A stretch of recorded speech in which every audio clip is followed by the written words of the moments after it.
మోకాళ్లలో గుజ్జును పెంచి నొప్పిని తగ్గించి సర్జరీని దూరం చేసే ఫ్రీడమ్ వాక్. నమస్తే, నేను Keshav. Welcome to Suman TV.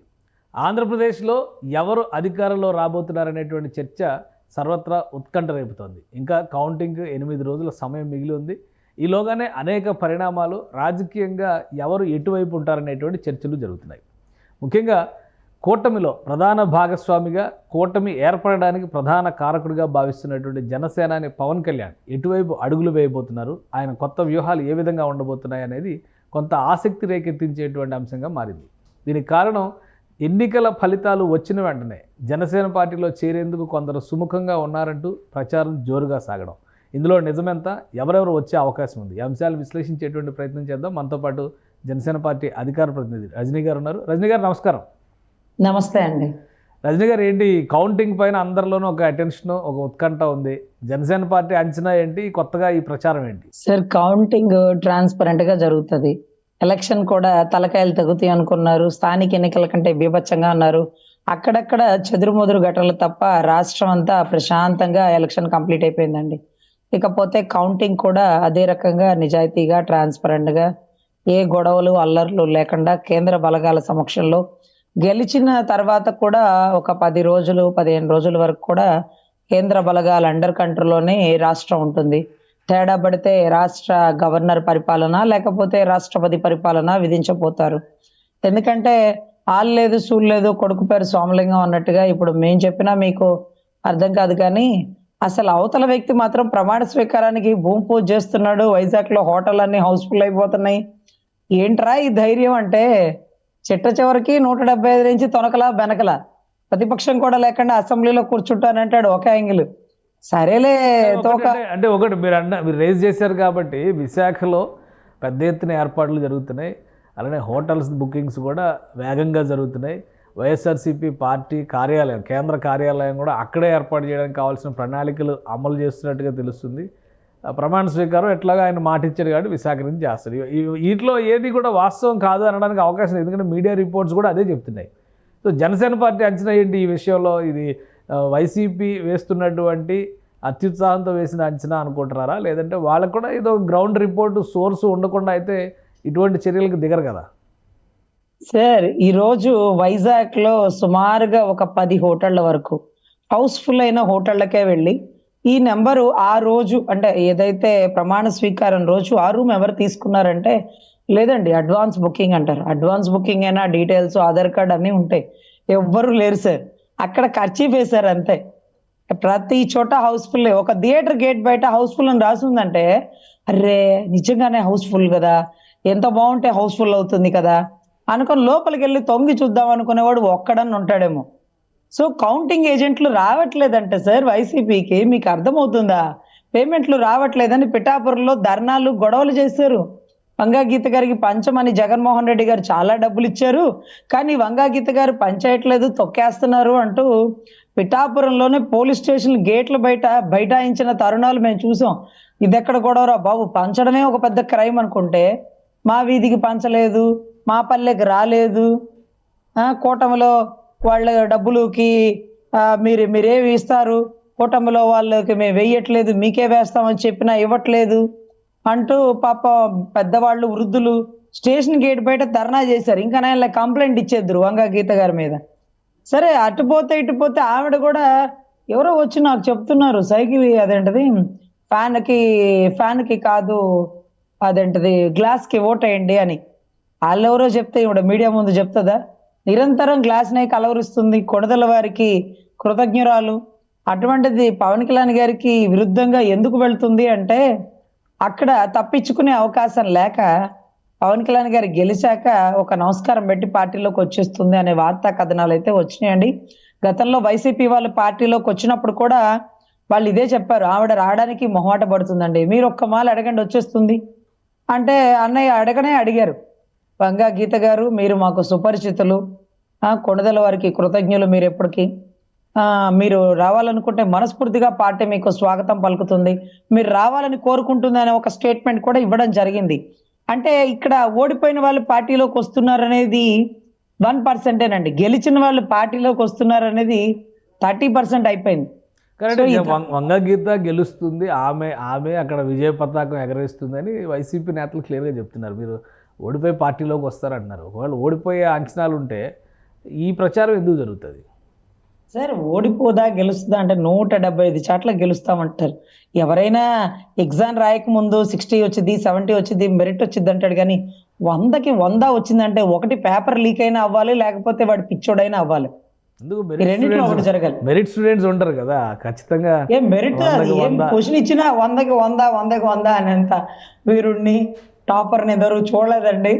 అదే రకంగా స్టేట్ ఫస్ట్ వచ్చిన వాడు లేకపోతే ఇంకో దగ్గరకు వచ్చినా కూడా అంత పర్సంటేజ్ మేము చూడాల. అసలు ఏ రాష్ట్ర అసెంబ్లీలో ప్రతిపక్షం లేకుండా అసెంబ్లీ జరిగిందో మీరు చెప్పండి. మచ్చుకి పిచ్చి పట్టినట్టు ఈరోజు 3 రాజధానులు అంటేనే సగం పిచ్చి అనుకున్నాం. తుక్లక్ పరిపాలనలా ఇక్కడి నుంచి అక్కడికంటేనే మాకు అర్థం కాలేదు. ఇది పోతే 175 అండి. ఇకపోతే ముఖ్య సమాచారం ఏంటంటే అన్న చెప్పింది వ్యూహం నాకు వదిలేయండి.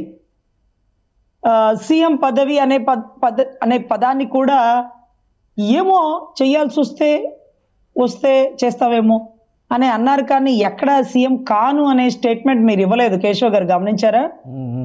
సీఎం నేను అవ్వను అని అనలేదు. ఇంకా చాయిస్ ఉందంటారా మరి? కూటమికి ఒప్పుకున్న తర్వాత 144 సీట్లు తెలుగుదేశం పార్టీ పోటీ చేసిన తర్వాత ఇంకా ఛాన్స్ ఉందా సీఎం అనేటువంటి ఆప్షన్? లేదా 2029 గురించి మాట్లాడుతున్నారు మీరు?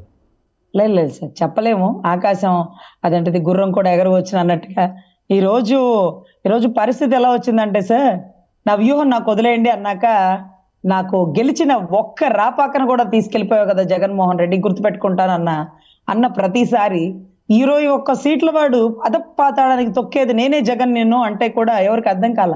వైసీపీలో గెలిచిన వాళ్ళు, గెలుస్తాం అనుకున్న వాళ్ళు కూడా పార్టీలోకి వస్తానన్న మూమెంట్లో అన్న రానివ్వలేదండి. వద్దు అక్కడే ఉండండి, ఇక్కడ సీట్ల ఇబ్బంది ఉండొచ్చు, ఇంకోటి ఉండొచ్చు, whatever it may be. గెలిచాక వద్దురు గాని అన్నారా, లేకపోతే గెలిచాకే ఆయన్ని అడగాలనుకున్నారో ఐ డోంట్ నో. కానీ 21 కాదండి అసెంబ్లీలో అడుగు పెట్టేది, అంతకు మించి బలమైన స్థానాల్లో బలమైన నెంబర్తో అసెంబ్లీలో ముద్ర వేస్తున్నాం అంటే 21 బలమైనది కాదే.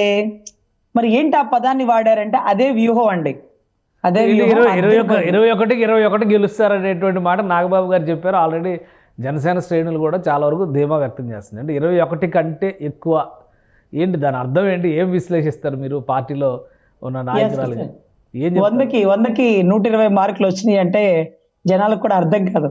21 కదా పోటీ చేసింది, 21 అడుగు పెట్టకుండా అంతకు మించి ఎట్లాగా, 21కి 21 ఎట్లాగా అనుకుంటారేమో. 21 తర్వాత వైసీపీలో గెలిచిన వాళ్ళు కూడా పార్టీలో కలవబోతున్నారు. సుమారుగా ఒక 20-30 మంది అయితే మనం కూడా ఏమి తగ్గవండి. మనం అందరం ఎంచుకున్న లెక్క నెంబర్ మన మనోభావాలు దెబ్బ తినకుండా, మన వ్యూహం పక్కకి పోకుండా 40-50 తగ్గకుండా అసెంబ్లీలో జనసేన అని బలమైన ముద్ర వేయబోతున్నాడు. దాంట్లో ఎటువంటి సందేహం లేదండి. ఎట్లా అంటే పార్టీ మారుతారా, లేదంటే అక్కడి నుంచి కొనుక్కుంటారా ఎమ్మెల్యేలని? ఈ హార్స్ ట్రేడింగ్ ఇట్లాంటి వాటి అన్నిటికీ కూడా మరి పవన్ కళ్యాణ్ గారు వ్యతిరేకం. మీరు చెప్తున్న రీజన్ ఎలా ఉందంటే, సరే మీరు అన్నట్టుగా 21 గెలిచారనుకోండి, ఇంకొక 20-30 ఎలా యాడ్ అవుతాయి? ఏ విధంగా యాడ్ అవుతాయి? ఏ విధంగా అంటే రాపాక ఎలా వెళ్ళిపోయాడు? రాపాకని వాళ్ళు కొన్నారు కదా, మీరు అనుకున్న శ్రేణిలో రాపాకని కొన్నట్టేనా? సో మాకు కొనడానికి డబ్బు లేదు, పోటీ చేయడానికి అవకాశం లేదు.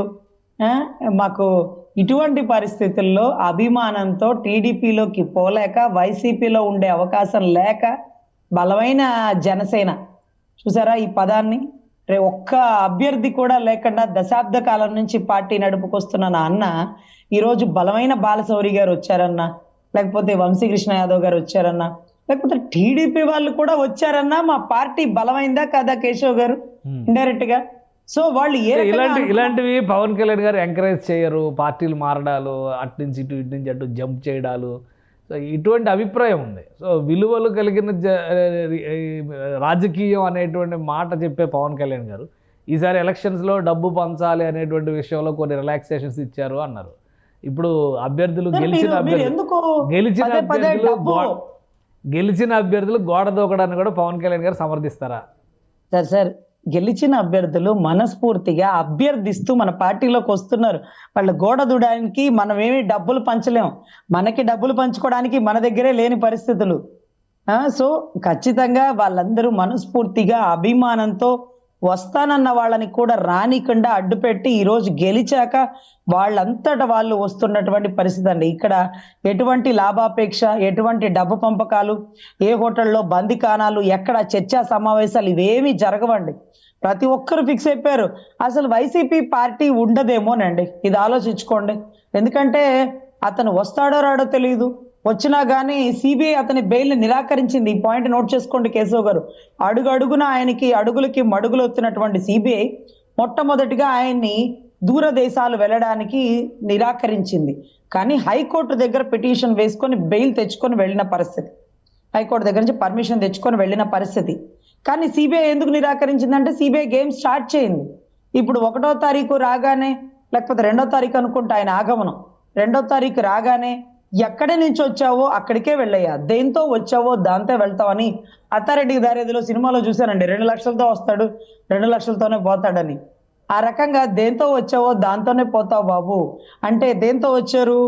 అవతల వాళ్ళని అభ్యర్థుల్ని కొనుక్కొని అవతల వాళ్ళ అభ్యర్థుల్ని ఇబ్బంది పెట్టి ఆయన అలా చేశారు. కానీ ఈ రోజు అభ్యర్థులు మనస్ఫూర్తిగా పక్క పార్టీలోకి జంప్ అయిపోతున్నారు. ఎలక్షన్ కి ముందు టీడీపీలో, ఎలక్షన్ అయ్యాక జనసేనలో. ఎవరెవరు టచ్లో ఎవరైనా ఉన్నారా జనసేన పార్టీతో? ఎవరున్నారు? మీరు వేసినటువంటి లెక్క ప్రకారం ఒక 25-30 మంది చెప్తున్నారు అంచనా, 40-50కి తగ్గకుండా వస్తారు అని చెప్పనంటే ఎవరున్నారు అందులో వైసీపీ నుంచి రావడానికి ఆసక్తి ఉన్నటువంటి నాయకులు? వైసీపీలో కూడా సన్మార్గులు, సత్ప్రవర్తన కలిగిన వారు, ఎప్పుడు మా జనసేనని ఇబ్బంది పెట్టని వారు, అక్కడక్కడ కడప, కర్నూలు అన్ని చోట్ల ఉన్నారండి. ఎప్పుడు మాకైతే ఈ పేరని మేము ఖరారు చేయలేం. కానీ ఒంగోలులో బాలినేని గారికి కూడా మాకు ఎప్పుడు ఇబ్బంది పెట్టలేదండి. ఒంగోలు జనసేనని కూడా ఎప్పుడు ఇబ్బంది పెట్టలేదు. అసలు పవన్ కళ్యాణ్ గారికి వైసీపీలో కంటెస్ట్ చేసిన పర్సన్స్ తో చాలా మందితో వాళ్ళకి పరిచయం అండి. పరిచయం అంటే ఎక్కువగా మాట్లాడుతూనే ఉంటుంటారు. రాజకీయం వేరు, పరిచయం వేరు. రాజకీయం వేరు, పరిచయం వేరు. టీడీపీ అభ్యర్థులు ఎలా సన్నిహితంగా ఉంటారు. కానీ ఆ పార్టీని విభేదించడం కాదు, ఆ పార్టీలో పాలసీని విభేదిస్తారు.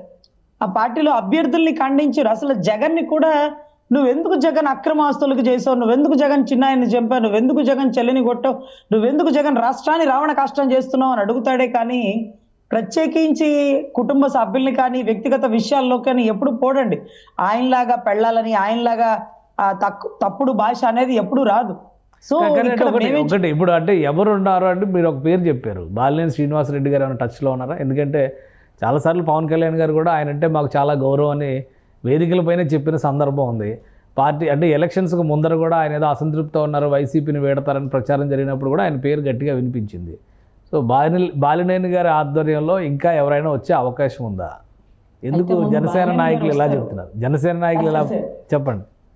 కేశవ్ గారు బాలినేని గారు వస్తారని మీరు ఫిక్స్ చేస్తారు. అయితే బాలినేని గారు ఆధ్వర్యంలో ఎవరు వస్తారని చెప్పామంటే, అరే మేమేం చెప్పాము కేశవ్ గారు, మాకు చాలా మందితో సత్సంబంధాలు కలిగి ఉన్నాయి, ఎప్పుడు మా పార్టీని జనసేన విభేదించిన వారు కూడా లేరు, చాలా వరకు వైసీపీలో అన్నారు. అలాగే మచ్చుకి బాలశౌరి గారు అలా అయితే పార్టీలోకి వచ్చారో, బాలినేని గారు కూడా అలాగే వైసీపీని వీడతారనుకున్న మూమెంట్ ఉంది. వారి ఆధ్వర్యంలో ఇంకా చాలా మంది అండి, పేర్లు చెప్పడం పద్ధతి కాదు, పార్టీ స్టాండ్ అసలే కాదు.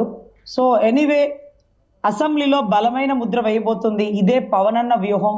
జనసైనాని ఏదో ముఖ్యంగా జన సైనికులు ఊపిరి పీల్చుకోండి మాహిష్మతి అనే పరిస్థితిలో ఉన్నామండి. 21 అనగానే చాలా మంది కన్నీటి పర్యంతం అయ్యారు. కానీ అదే వ్యూహం అంటే ఏంటా వ్యూహం అనుకున్నామండి. ఈరోజు అన్ని పార్టీలు పద్మవ్యూహంలో పడిపోయినాయండి.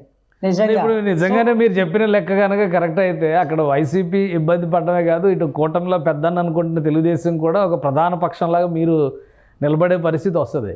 సో కూటమిలో ఈ తరహా అడ్జస్ట్మెంట్కి అంటే అటు నుంచి వచ్చే వాళ్ళకి ఆహ్వానాలు పలకడానికి కూటమిలో అంగీకారం ఉంటుందా? సార్ కూటమికి చాలా మంది వచ్చారు, అంతకుముందు జనసేనకి చాలా మంది వచ్చారు. ఎవరు ఇప్పుడు బాలశౌరి గారు వస్తుంటే మీరు రానివ్వకండి అని అడిగే అవకాశం, అధికారం టీడీపీకి ఉండదండి. అదే టీడీపీలో లావు శ్రీకృష్ణదేవరాయలు తెచ్చుకుంటే వద్దు అనే అవకాశం జనసేనానికి ఉండదండి. కొన్ని ప్రత్యేకమైన అవసరాల్లో కూటమి తప్ప ఇండివిజువల్ పార్టీ స్టాండ్ ఉందండి. పార్టీ ఏమీ కలిసిపోలా, పార్టీ విలీనం అవ్వలా. ఏ పార్టీ స్టాండ్ ఆ పార్టీకే ఉంది. ముగ్గురు కలిసి ప్రయాణం చేస్తున్నారు. ఎవరి ఆదర్శాలు నచ్చి వచ్చే వాళ్ళు వారితో వస్తారు.